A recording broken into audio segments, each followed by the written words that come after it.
আসসালামু আলাইকুম। জিনের সাথে সংসার, অবাক করা একটি ঘটনা শুনতে পারবেন আজকের এই ভিডিওটিতে। জেসমিন দেখলেন খুব সুন্দর একটি জিন তার কাছে এসে বলছে, জেসমিন আমি এসেছি, চলো আমার সাথে চলো। এরকম একটা স্বপ্নে ঘুম ভেঙে যায় জেসমিনের। ওর ঘুম ভাঙতেই পাশে থাকা বান্ধবী আশা বলে ওঠেন, কিরে কি হইল, হঠাৎ এরকম ঘুম থেকে চমকে উঠলি যে? তোর জন্য তো আমারও ঘুম ভেঙে গেল। ভয় পেয়েছিস নাকি?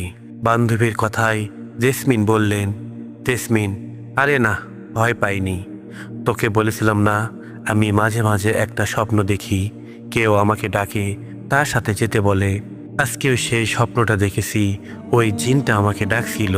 আশা, আচ্ছা তোর স্বপ্নে আসা ওটা যে জিন, তুই কিভাবে জানলি?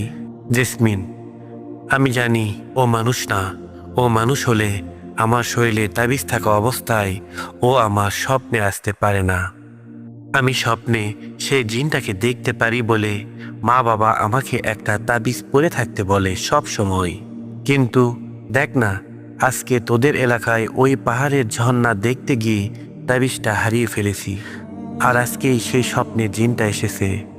আশা, দেখ জেসমিন, তুই আমার বান্ধবী, 2 দিন পর আমার বোনের বিয়ে, তাই তোকে আমার বাড়িতে নিয়ে যাচ্ছি। তোর মা বাবা আমাকে কত বিশ্বাস করে বল। এখন তুই এখানে আসার পর তোর কিছু একটা হয়ে গেলে তোর মা বাবাকে কি বলবো আমি? তুই একটু সাবধানে চলাফেরা করবি। আমাদের এলাকাটা পাহাড়ি। হ্যাঁ, জায়গাটা খুব সুন্দর, তাই বলে একা একা কোথায় যাবি না। কোথাও যেতে ইচ্ছা হলে আমাকে বলবি, আমি সাথে করে নিয়ে যাব। ঘুমা, এখন অনেক রাত হয়েছে। এই বলে দুজনে আবারও ঘুমিয়ে গেলেন। ঘুমানোর পর জেসমিন আবারও স্বপ্নে সেই সুন্দর জিনটাকে দেখলেন যে ওকে তার কাছে ডাকে। এরকম স্বপ্নে পরের দিন সকালে ঘুম ভেঙে যায় জেসমিনের। সকালবেলা ব্রাশ করতে করতে জেসমিন আশাকে বলল, আশা ওই শোন, বলেছিলাম জিনেরা এত সুন্দর হয় কেমনে রে?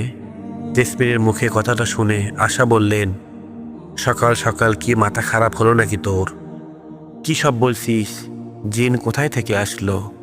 জেসমিন, আরে মাথা ঠিক আছে, কালকে ঘুমানোর পরে আবারও সে জিনটাকে দেখেছি। খুব সুন্দর দেখতে জানিস, কিন্তু স্বপ্নে দেখে কি আর শান্তি হয়? আমার সামনে তো আসে না। কখনো সামনে আসলে মন ভরে দেখতাম, গল্প করতাম। এদিকে তখনই আশার মা এসে বলল, কাকে দেখার কথা বলছো মা?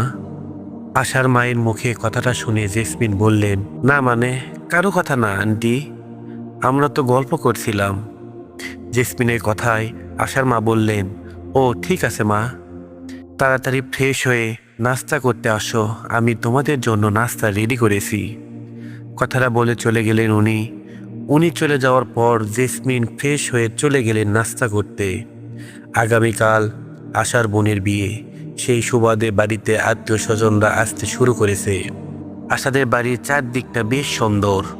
সেদিন বিকালবেলা জেসমিন আশাদের বাড়ির পাশে বসে প্রকৃতির দিকে অলৌকিক দৃষ্টিতে তাকিয়ে আছেন। হঠাৎ জেসমিন দেখলেন একটু দূরে স্বপ্নে দেখা সেই জিনটা ওর দিকে তাকিয়ে আছে।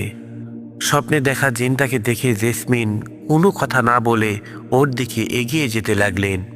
এদিকে জেসমিন ওইদিকে জিনটার দিকে যতই এগিয়ে যায়, সেই জিনটা তার থেকে দূরে সরে যায়। এমন অবস্থায় জেসমিন বলে ওঠে, ওই দাঁড়াও, তোমার সাথে কথা আছে।